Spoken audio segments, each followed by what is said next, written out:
Vous l'avez peut-être suivi lors des JO de Paris. Rebecca Cheptegei, l'athlète ougandaise qui avait couru le marathon, est en soins intensifs au Kenya. Elle a été hospitalisée après une agression, brûlée à plus de 80%. Elle aurait, selon les premiers éléments de l'enquête, été attaquée par son ex-compagnon. Les précisions à Nairobi de Bastien Renouille.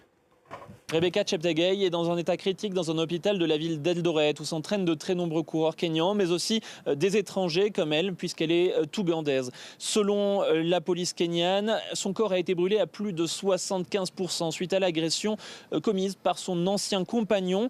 La police qui explique que ce sont des voisins qui ont sonné l'alarme. Ils ont entendu des hurlements, une dispute entre les deux personnes. Et quand ils sont arrivés, ils ont vu l'homme asperger la coureuse d'essence avant d'y mettre le feu. Lui aussi a été blessé. Plus de 25% de son corps a été brûlé. Il est soigné d'ailleurs dans le même hôpital que la coureuse. Selon les premiers éléments communiqués par la police, il semblerait qu'il y avait un contentieux entre ces deux personnes suite à l'achat par la coureuse d'un terrain et d'une maison dans cette région pour pouvoir résider à proximité des camps d'entraînement pour les coureurs. On a très peu d'informations à l'heure actuelle. La police a ouvert une enquête pour essayer d'en savoir plus. Mais ce n'est pas la première fois en tout cas qu'une athlète est victime de son ancien compagnon. Le cas notamment Agnès Tirop avait ému absolument tout le Kenya et tout le monde de l'athlétisme. Elle avait été tuée par son ancien compagnon qui l'avait poignardée à de très multiples reprises.